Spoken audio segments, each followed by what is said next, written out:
AP series, किसी को AP series में कोई प्रॉब्लम हो बताओ मुझे, मजा आ रहा है एपी सीरीज में, क्वेश्चन लग जाते हैं, अप्रोचिंग सही हुई कि नहीं हुई। मोर प्रैक्टिस, जितना आप प्रैक्टिस करोगे उतना ही आप बेस्ट बनोगे, इतना याद रखना।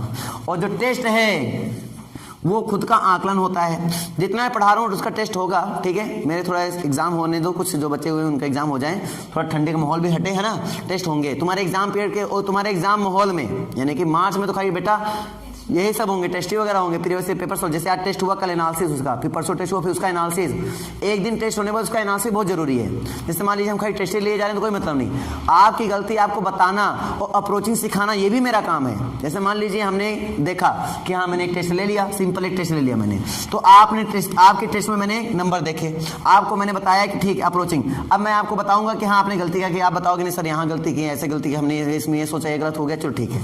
टेस्ट जिस दिन हुआ उस दिन नंबर बताए गए, उसी दिन ये सारे मतलब बातें हो गई।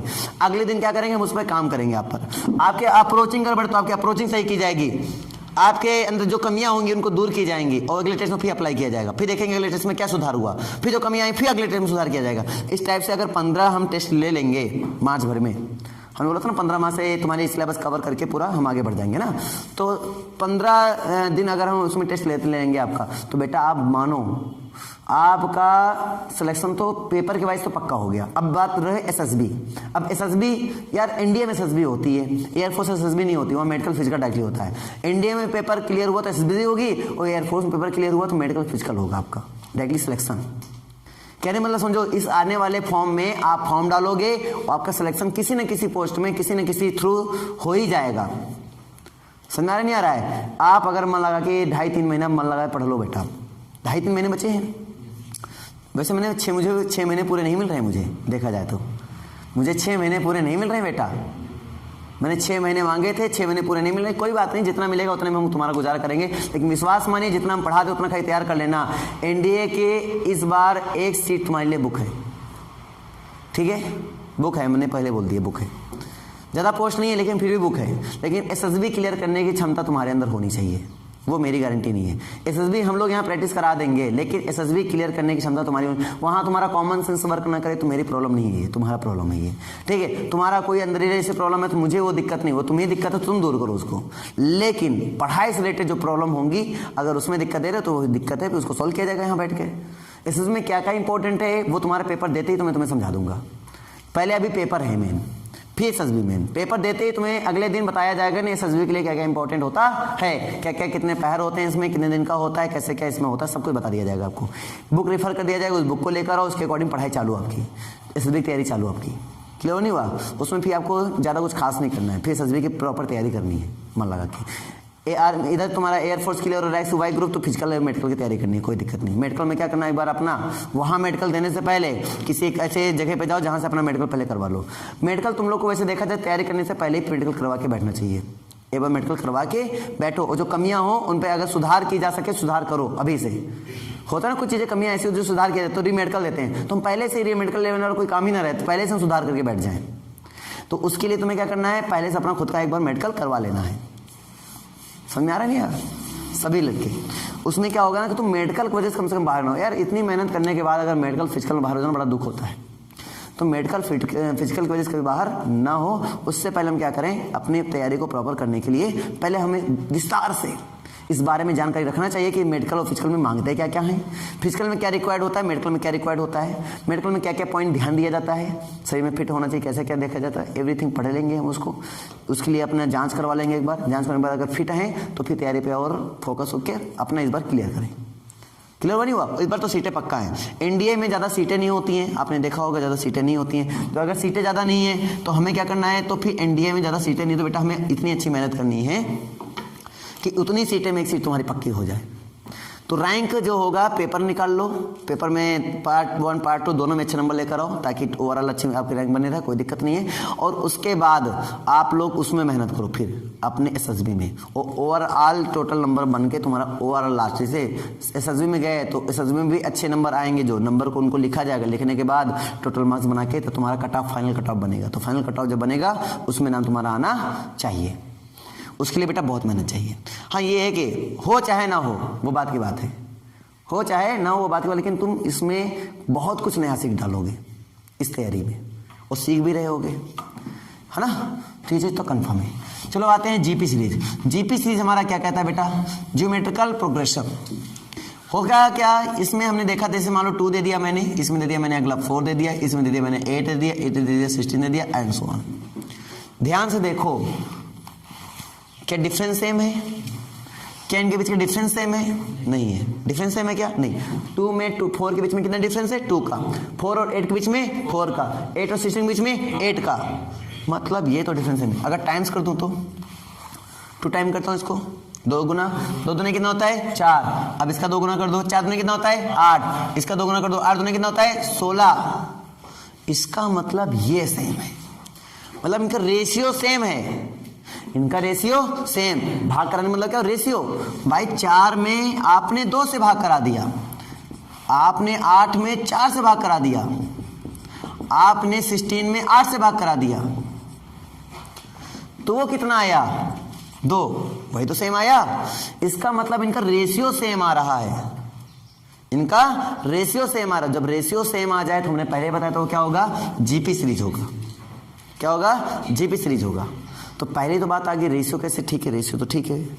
अगर हमने देखा ध्यान से देखने मेरी बात को सुनना ध्यान से।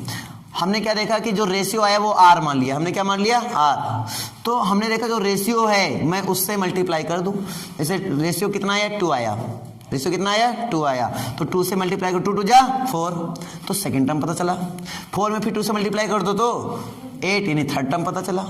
इसको बोलते हैं फर्स्ट टर्म, इसको बोलते हैं सेकंड टर्म, इसको बोलते हैं थर्ड टर्म, इसको बोलते हैं फोर्थ टर्म। फिर अगर हमने कितने से मल्टीप्लाई कर दिया बेटा? 2 से, तो 16 हो गया। क्या सीखे हम कि अगर फर्स्ट टर्म अगर हमारे पास a होता है, कितना होता है? a, तो रेशियो से मल्टीप्लाई करते हैं। रेशियो मान लिया हमने r, कितना? r मान लिया। कितना मान लिया? r। तो बेटा r से अगर मल्टीप्लाई करेंगे क्या हो जाएगा?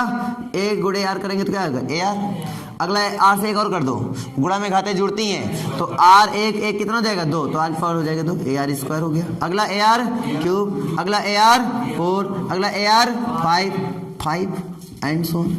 ये हो गया पहला टर्म। तो इस सीरीज का फर्स्ट टर्म क्या है तुम्हारे पास? a, यानी पहला पद है a। दूसरा पद क्या है तुम्हारे पास? ar। तीसरा पद तुम्हारे पास क्या है?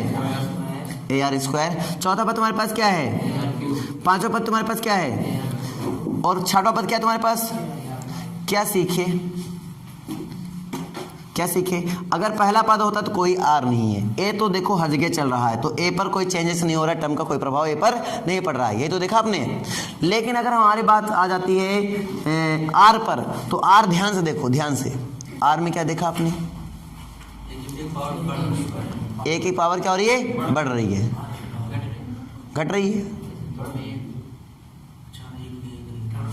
घट रही है। देखो ध्यान से, 2 में था तो 1 आ गया, 3 में था तो 2 आ गया, 4 में था तो 3 आ गया, 5 में था तो 4 आ गया, 6 में था तो 5 आ गया। घट रही है, बढ़ रही है? घट रही है। 2 में दूसरे टर्म में बैठे हो तो पावर 1 है, तीसरे टर्म में गए तो पावर 2 हो गई, चौथे टर्म में गए तो पावर 3 हो गई, पांचवें टर्म में गए तो पावर 4 हो गई, छठवें टर्म में गए तो power.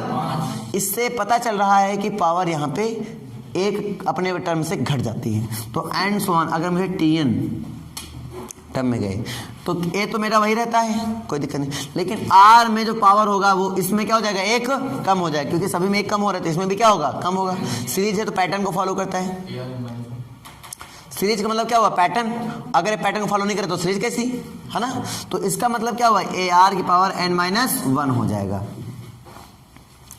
This is called last term. ये तो लास्ट टर्म भी हमारा होता है। नहीं समझ में? बता दो मुझे। आ गई? तो बेटा इसके लिए एक छोटा सा काम कर लो कि ये फॉर्मूला तुम्हारे पास क्या निकला है? L बराबर TN बराबर ए आर की पावर n-1। पहले हमें टर्म पता लगाना चाहिए कि टर्म क्या होता है। बोलिए कर लो। जैसे इसी सीरीज का मैं तुमसे बोल दूं कि बेटा इसमें बताओ 50वां टर्म क्या होगा?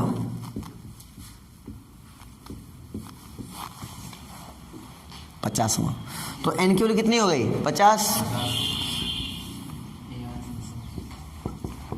ए की वैल्यू कितनी हो गई? ए मतलब पहला पद, पहला पद इसमें कितना है? 2, तो यहाँ हो गया 2 गुणे आर मतलब होता है रेशियो। रेशियो कितना चल रहा है? 2-2 का। रेशियो कितना चल रहा है? 2-2 का, तो यहाँ हो जाएगा 2। एन की वैल्यू कितनी हो गई इसमें? 50। माइनस कितना है 1। समझ में आ गई होगी बात। तो जैसे हम करेंगे तो 2 की पावर कितनी हो जाएगी बेटा 50। क्यों, गुणा में घाते जुड़ती हैं जब आधार समान हो, तो जोड़ लेंगे तो आंसर आ जाएगा 2 की पावर 50। 2 की पावर 50 आपका क्या हो जाएगा आंसर।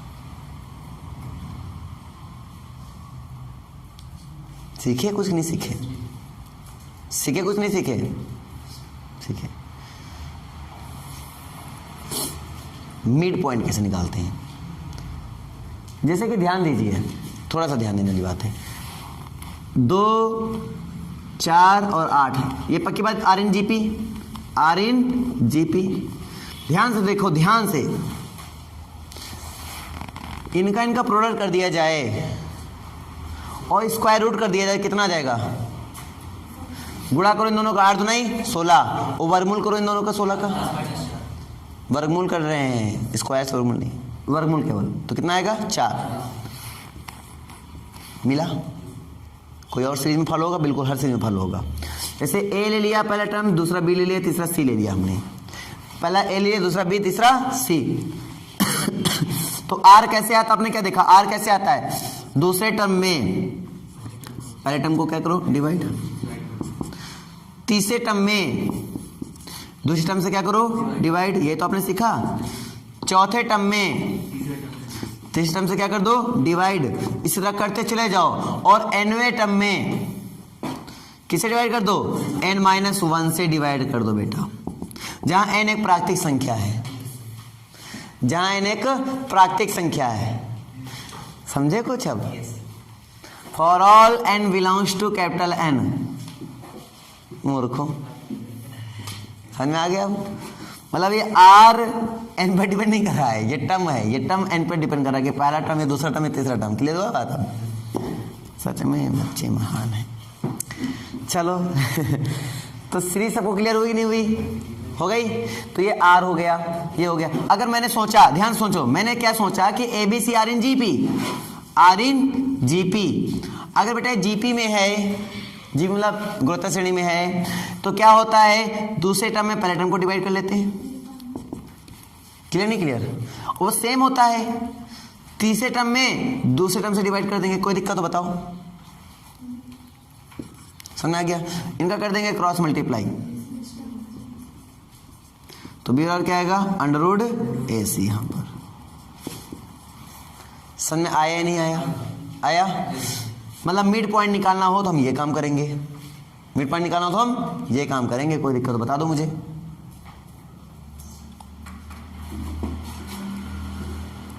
इसका भी नियम बड़ा अच्छे से इस्तेमाल कर सकते हैं, लेकिन फिलहाल के लिए इतना तुम सीखो। अगर स्क्वायर रूट निकाल, अच्छा मैं स्क्वायर रूट के बारे में थोड़ा समझा देता हूँ, एक बात थोड़ा ध्यान से। जैसे मैं तुमसे बोलूं परफेक्ट स्क्वायर रूट कौन कौन होता है, परफेक्ट स्क्वायर, तो जैसे बोलेंगे 1 का परफेक्ट स्क्वायर कहीं 1 होता है, 4 का परफेक्ट स्क्वायर कहीं 2 होता है, 4 का परफेक्ट स्क्वायर कितना होता है 2 होता है, 5 का परफेक्ट स्क्वायर कितना होता है, सॉरी 5 नहीं, कितने का ले लो, 4 के बाद 9 का ले लो, 9 का कितना होता है 3 होता है। फिर उसके बाद हम कितना ले लें 16 का कितना होता है। मैं तुम्हें कुछ ऑब्जर्वेशन कराता हूँ। 1 को तो 1 ही लिख सकता हूँ, विषम संख्याओं में तोड़ना है जोड़ में। 4 को लिख सकता हूँ 1 को प्लस 3 लिख सकता हूँ। 9 को क्या लिख सकता हूँ 1 प्लस 3 प्लस 5 लिख सकता हूँ। सीखे क्या रहे हो वो इंपॉर्टेंट है। 4 को क्या लिख सकता हूँ मैं, 4 को क्या लिख सकता हूँ मैं 1 प्लस 3 प्लस 5 प्लस 7, देख लो 16 आता है, नहीं आता है, नहीं आता है। कौन करो 3 1 4 5 9 9 7 16 आया। अगला कौन है 25, अगला 25 आता है। तो 25 का देखो 25 का 5 आया, मतलब 1 3 5 7 9। कुछ समझ में आ रहा है हम क्या बताना चाहते हैं आपको, क्या बताना चाहते हैं। एक चीज मैं और बता देता हूं आपको, पर उसको नहीं याद है तो ये तो पता चला कितने ऑड हैं। कैसे पता करेंगे, 3 1 4, 4 में 2 से भाग कराओ 2, 5 1 6, 6 में 2 से भाग कराओ 3, 7 1 8, 8 में 2 से भाग कराओ 4, और 8 9 1 10 में 2 से भाग कराओ 5, ये भी तो पता चल रहा है। मतलब वर्गमूल निकालना है तो ये पता कर लो कितने पदों का योग इतना है, कितने विषम संख्याओं का योग इतना है। मतलब उसके लिए ए फिक्स है 1, समझना मेरी बात को। उसके लिए डी फिक्स है 2, उसके लिए डी फिक्स है 2। बस तुम्हें क्या है, एसएन दिया गया है, ये योगफल है, एसएन दिया गया है। एसएन भी फिक्स हो गया है, एसएन हो गया तुम्हारे पास ये है ना। अंतिम पद तुम्हें निकालना है, मान लो एन तुम निकाल सकते हो अगर अंतिम। अच्छा चलो एन ही निकालना हो, ठीक है, तो कैसे निकालेंगे हम, वो तो फॉर्मूला पता ही होगा एन निकालने का। आसान हुआ कि नहीं हुआ? मतलब मैं तुम्हें कुछ कहीं ना कहीं ये बता। अच्छा उसमें आंसर दिए गए हैं, नीचे ऑप्शन भी 4 दिए गए वर्गमूल में, समझो ऑप्शन भी 4 वर्गमूल में दिए गए, मतलब तुम्हें एन भी पता हो गया। अब तो 4 ऑप्शन मतलब क्या हुआ, एन दिया गया है तुम्हें, तो खाली ये पता करना है कितने का योगफल इतना होगा, कितने योगफल इतना होगा, तुम्हें ये पता करना है बस। अंतिम पद और इसको जोड़ने से पता चल जाता है, 2 से भाग कर दो। देखो ये तो सीखा हमने, तो इससे बहुत सारी बातें सीखें। जैसे मान लो ये कर दें 1 + 3 + एंड सो ऑन + 100 ठीक है, गलत लिख दिया मैंने, 50 का होगा ये 50 होगा। 99 100 100 में 2 से भाग कराओ 50, नहीं सुनिए क्या बात। और ये भी कह सकते हो इसमें कितने पद हैं, 50 पद हैं, ये भी कह सकते हो।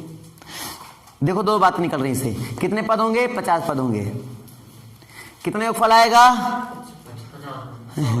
कि इनका वर्गमूल कितना आएगा, 50 वर्गमूल आएगा, नहीं सुनिए क्या बात। इनका वर्गमूल कितना आएगा, 50 वर्गमूल आएगा। पदों की संख्या कितनी है, 50 है, मतलब इनका वर्गमूल और पदों की संख्या दोनों समान होती हैं।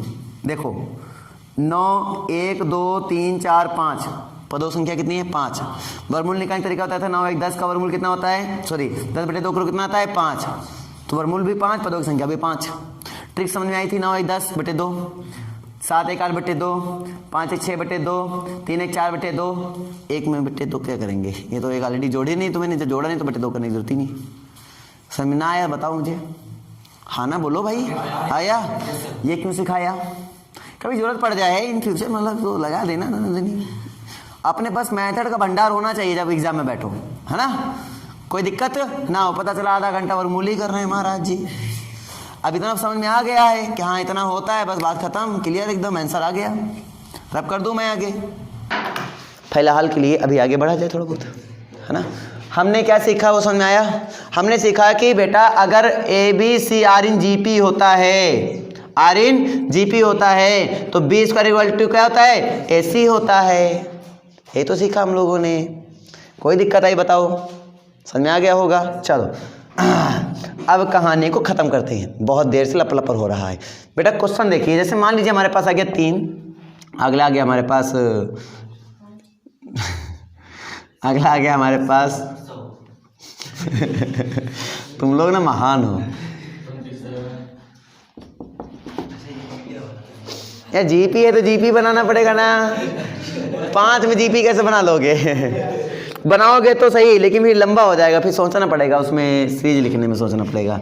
अगर मैंने तुमसे इसमें पूछ लिया कि बताइए बेटा 51 मतलब 50वां पद कौन सा, बताओ 50th 50वां पद, ये तो देखते ही बता सकते हो,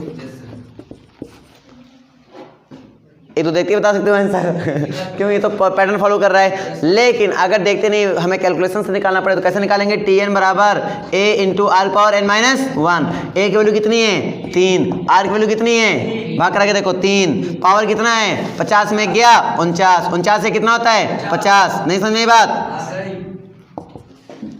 कहानी क्लियर हुआ नहीं हुआ, कहानी क्लियर हुआ।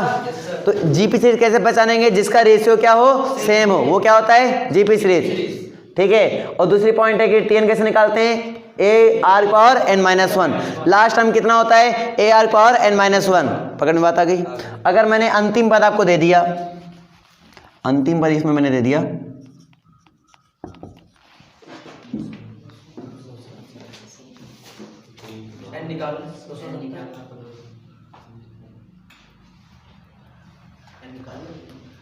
ये आएगा नहीं आएगा पता नहीं हमने लिख तो दिया है। 343, चलो 343 ले लो, ये तो आ ही जाएगा। ना आएगा तो तुम्हें हरा करेंगे, नहीं आएगा ना, 3 से कट ही नहीं रहा होगा तो आएगा कहाँ से। ये महानी है, कुछ 7 का चल रहा है, 343 7 का होता है। हाँ 243, चलो 243, ये टर्म में आएगा, बात 3 से कटने की नहीं है। जो हमने लिखा था वो भी 3 से कट रहा था, बात ये है कि 3 की पावर में आएगा कि नहीं आएगा। कटने तो यहाँ पे कितने कटने तो यहाँ 15 भी कट रहा है, लेकिन क्या अपने सीरीज में है क्या 15? नहीं है। अरे मतलब क्वेश्चन बनाना थोड़ा ये डेवलप वाली बात होती है। चलो देख लेते हैं आएगा नहीं आएगा। अगर n मेरा इंटीजर में आ जाए, सुनो, अगर n मेरा इंटीजर में आ जाए, जान लो ये पद गलत है। अगर मेरा n इंटीजर में ना आए, मतलब होता नहीं क्वेश्चन, क्या ये पद संभव है, ऐसे भी क्वेश्चन होते हैं, क्या ये पद संभव है, तो कैसे पता करें ये पद संभव है या नहीं। इस सीरीज के अंतर्गत क्या ये पद संभव है, कैसे पता करेंगे। देखो हम तुम्हें तरीका बताते हैं पता करने का तरीका। देखो मैं दिखाता हूँ, यहाँ n की tn की वैल्यू कितनी है बेटा 243, ए की वैल्यू कितना है अपने पास 3, आर की वैल्यू कितना है 3, पावर कितनी है भाई, आर की 3 तक नो, आर की वैल्यू 3, और पावर कितनी है नहीं पता, पावर ही तो नहीं पता, कोई बात नहीं। गुणा में घातें जुड़ती हैं जब आधार समान हो, तो यहाँ पे क्या आ जाएगा 3 पावर n। अब इसको 3 की पावर में कन्वर्ट करो, गुणनखंड कर डालो, 5, अगला ही तो है, अगला ही टर्म तो बोला ही इन्होंने 3 और जाओ। हाँ 5 सही बोला ना, 7 का 1 2 3 4 5 होगा, 3 की पावर 5 बराबर 3 की पावर n, तो n बराबर कितना है 5। अगर n मेरा एक पूर्णांक आ जाता है बेटा, पूर्णांक, वो भी कौन सा, धनात्मक पूर्णांक। अगर n मेरा धनात्मक पूर्णांक आता है तब तो हम बोलेंगे क्या, तब तो हम बोलेंगे पद है। अगर n मेरा धनात्मक पूर्णांक ना है तो बोलेंगे पद नहीं है। अभी नहीं समझ में क्या मेरी बात आई। जैसे हमें पता करना था पद है या नहीं, तो कैसे पता करेंगे, इससे पता करेंगे। लॉजिक क्लियर हुआ, डाउट है, क्लियर हुआ। हमें आज लॉजिक ही क्लियर करने बेटा, क्वेश्चन डिस्कस तो कल करेंगे ना, आज तो लॉजिक क्लियर कर लें, क्वेश्चन डिस्कस कल कर लेंगे। सम आज ही बता दिया जाए, सम कल, आज पद ही बारे में बस। हाँ क्वेश्चन बहुत है, उसमें क्वेश्चन बहुत है। अच्छा एक सबसे बड़ी चीज़ है, उन क्वेश्चनों को पूरा तुम लगा लोगे तो तुम्हारी इतनी बेहतरीन तैयारी मानी जाएगी, कुछ करने की बात नहीं है, बहुत अच्छी तैयारी हो जाएगी। उसमें पेट के क्वेश्चन भी हैं, उसमें तुम्हारे अदर जितने भी कंपटीशन के हैं वो भी डाले होते हैं। अगर पीजीटी पूछा कि वो भी कहो डाले हुए हों, टीजी पूछा वो भी डाले हुए हों, हाँ वो भी डाले रहते हैं। वो अच्छे क्वेश्चन का कलेक्शन है भाई। 200-250 क्वेश्चन एक टॉपिक से कैसे आएंगे, वो ऐसे ही आएंगे। क्वेश्चन में आ रही नहीं आ रही है। चलो आज के लिए इतना रखा जाए बेटा, किसी कोई दिक्कत तो बताइए मुझे। हो गया कोटा पूरा आज का।